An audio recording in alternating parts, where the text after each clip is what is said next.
Sir ನೀವು ಆಗ್ಬಾರ್ದು ಅಂತ ಹೇಳ್ತಿದ್ದೀರಾ, ನಾವು ರೆಸ್ಪೆಕ್ಟ್ ಮಾಡ್ತೀವಿ, ಬಟ್ ಅದನ್ನ ತಡೆಗಟ್ಟೋ ಕೆಲಸ ಏನ್ ಮಾಡ್ತಾ ಇದೀರಿ ಸರ್ಕಾರದಿಂದ? ನೋಡಿ, ಈಗ ಈ ಘಟನೆ ಆಗಿದೆ, ಈಗ ನಾವು ತೆಗೆದುಕೊಳ್ಳುವಂತ ಕಟ್ಟುನಿಟ್ಟಿನ ಕ್ರಮ ಮುಂದಿನ ದಿನದಲ್ಲಿ ಈ ರೀತಿ ಆಗುದಿಲ್ಲ ಅನ್ನುವಂತ ಸಂಪೂರ್ಣ ಭರವಸೆ ಹೊಂದಿದೆ. ಸೇಮ್ ಟು ಸೇಮ್ ಈ ಹಿಂದೆ ಘಟನೆಗಳಾದಾಗ್ಲೂ ಕೂಡ ಕಾಂಗ್ರೆಸ್ನ ಕಾರ್ಯಕರ್ತರು ಇದೇ ಡೈಲಾಗ್ ಹೇಳಿದ್ರು. ನೀಟ್ ಎಕ್ಸಾಮ್ ಯಾರು ಮಾಡಿಸೋದು?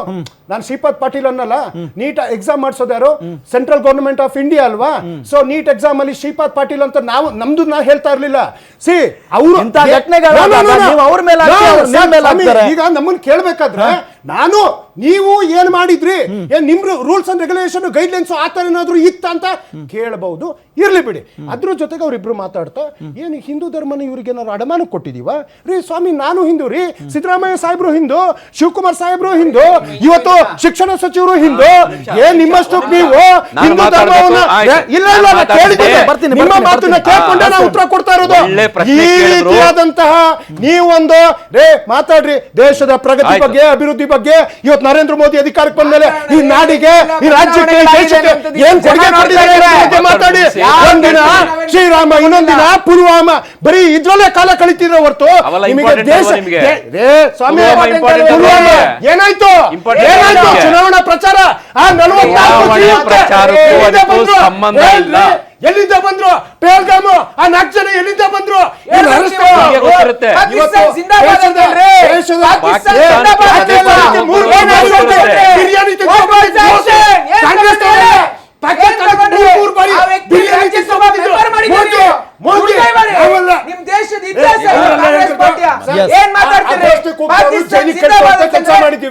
ನಿಮಗೆ ಇದನ್ನ ಬಿಟ್ಟು ಈ ದೇಶದಲ್ಲಿ ಆಗ್ತಾ ಇರ್ತಕ್ಕಂಥ ಅಭಿವೃದ್ಧಿ ಬಗ್ಗೆ, ಆರ್ಥಿಕ ವಿಚಾರಗಳ ಬಗ್ಗೆ, ರಾಜ್ಯಕ್ಕೆ ಟ್ಯಾಕ್ಸ್ಗಳ ಬಗ್ಗೆ ನೈತಿಕತೆ ಇಲ್ಲ.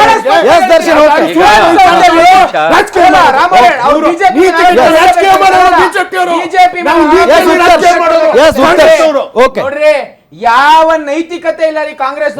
ಮುಗಿಸ್ಬಿಡ್ತಾರೆ ನಮ್ದು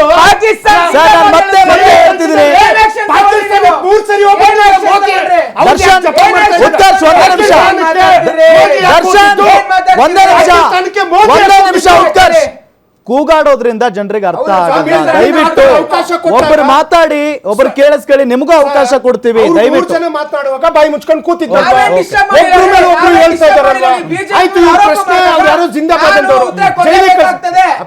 ಡಿಬೇಟ್ ಹಾಳಾಗ್ತದೆ. ಅವ್ರು ಯಾರು ಜಿಂದಾಬಾದ್ ಅಂತ ಕೂಗಿದ್ರು ಜೈಲಿಗೆ ಹಾಕಿದೀವಿ. ಇದೇ ಸರಿ ಪಾಕಿಸ್ತಾನಕ್ಕೆ ಹೋಗಿ ಬಿರಿಯಾನಿ ತಿಂದ್ರಲ್ಲ, ಇವತ್ತು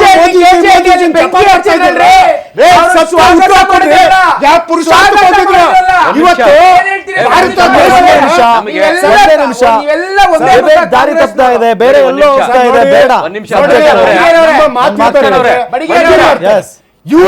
ಮಾತಾಡ್ಬೇಕಾರೆ ಮಾತಾಡಕ್ ಬಿಡ್ತೀನ ನಾನು. ನೀವು ಸುಮ್ನೆ ಕುತ್ಕೊಂಡ್ಬಿಡಿ. ಒಂದೇ ನಿಮಿಷ ಹೇಳಿ ಉತ್ಕರ್ಷ. ಬಹಳ ಸ್ಪಷ್ಟವಾಗಿ ಹೇಳ್ತೀನಿ, ಕಾಂಗ್ರೆಸ್ನವರಿಂದ ದೇಶಭಕ್ತಿಯ ಪಾಠ ಕಲಿತಕ್ಕಂತ ಅವಶ್ಯಕತೆ. ಒಂದ್ ನಿಮಿಷ ಕೇಳ್ರಿ, ಅವ್ರು ಹೇಳ್ತಾ ಇದಾರೆ ಮಾತಾಡ್ಬೇಕಾದ್ರೆ ಸುಮ್ನೆ ಹಿಂದೂ ಧರ್ಮನ ಬಿಜೆಪಿ ಅನ್ನೋದು ಅವ್ರ ಪ್ರಶ್ನೆ. ದೇಶಭಕ್ತಿ ಅನ್ನುವಂಥದ್ದು ಸ್ವಾತಂತ್ರ್ಯ ಕೊಟ್ಟಿರೋದು, ರಾಷ್ಟ್ರಗೀತೆ ಕೊಟ್ಟಿರೋದು, ರಾಷ್ಟ್ರ ಧ್ವಜ ಕೊಟ್ಟಿರೋದು, ಸಂವಿಧಾನ ಕೊಟ್ಟಿರೋದು,